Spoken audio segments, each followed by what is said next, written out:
জুলাইয়ের মতো আমাদের আরো একটা ঐক্য প্রয়োজন। আওয়ামী লীগের এই রাজনৈতিক তৎপরতা নিষিদ্ধ করতে হলে তাদেরকে দল হিসেবে নিষিদ্ধ করতে হবে। জঙ্গি কার্যক্রমগুলো তারা চালিয়ে যাচ্ছে, সেগুলো যতক্ষণ না আমরা আওয়ামী লীগকে নিষিদ্ধ করতে পারবো ততক্ষণ আমরা বন্ধ করতে পারবো না। দেশের মেইন স্ট্রিম রাজনৈতিক দলগুলো কিন্তু আওয়ামী লীগ নিষিদ্ধ ইস্যুটাকে একেবারেই স্কিপ করে যাচ্ছে। 24-এর যে গণ আন্দোলন দানা বেঁধেছিল সেটিকে তারা বিনষ্ট করার জন্য, সেটিকে ধ্বংস করার জন্য এবং আন্দোলন যাতে ফ্রুটফুল হতে না পারে, ছাত্র, শ্রমিক, বিভিন্ন পেশার শ্রেণীর মানুষজনকে যারা আন্দোলনের রাস্তায় নেমে এসেছিল তাদেরকে আমাদের চোখের সামনে গুলি করে হত্যা করেছে।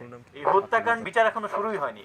বিচারের তদন্ত কার্যক্রম চলছে, তদন্ত কার্যক্রম বিভিন্নভাবে বাধাগ্রস্ত হচ্ছে। তো সরকারের কাছে আমাদের প্রথম দাবি হচ্ছে বিচার প্রক্রিয়াকে ত্বরান্বিত করা, সুষ্ঠুভাবে সম্পন্ন করার জন্য যে ব্যবস্থা নেওয়া দরকার সেই ব্যবস্থা নেওয়া।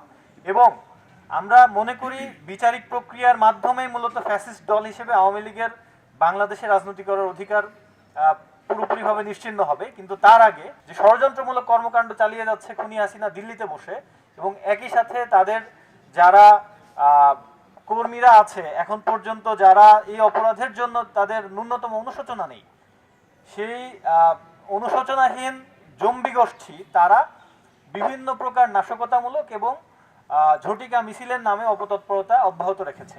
এই জিনিসগুলোকে আইনগতভাবে বিচারের আওতায় বা আইনগতভাবে নিষিদ্ধ না করলে তাদেরকে ঠেকানোর কোনো রাস্তা বাংলাদেশ সরকারের বা প্রশাসনের নেই।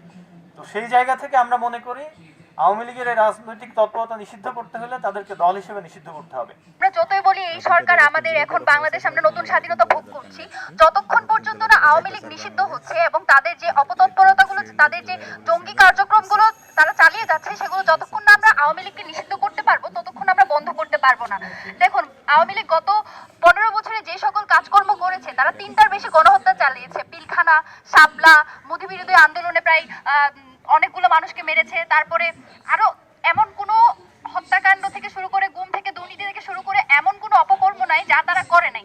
এর প্রত্যেকটার জন্য ইন্ডিভিজুয়ালি আওয়ামী লীগ নিষিদ্ধ হওয়ার দাবি রাখে। সেই জায়গা থেকে আমরা ইনকিলাব মঞ্চ, আপ বাংলাদেশ এবং জুলাই পরবর্তী যে সকল অন্যান্য সংগঠন হয়েছে তারা প্রত্যেকে ইন্ডিভিজুয়ালি আমরা আওয়ামী লীগের নিষিদ্ধ দাবি চেয়েছি, তাদের বিচার চেয়েছি।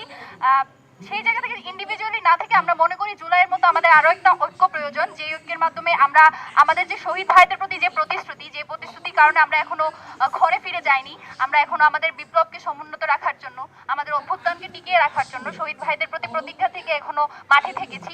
সেই প্রতিজ্ঞা থেকেই আমরা সবগুলো অর্গানাইজেশন, সবগুলো জোট মিলে এখন আমরা জোটবদ্ধ হয়েছি যে আমরা আরো একবার জুলাইয়ের মতো ঐক্যবদ্ধ হয়ে আওয়ামী লীগ নিষিদ্ধ করব। এই বাংলার জমিনে, এই বাংলার মাটিতে আমরা আর কখনো ফেসিবাদ কায়েম হতে দিব না। এটা আমাদের জন্য চরম উদ্বেগের।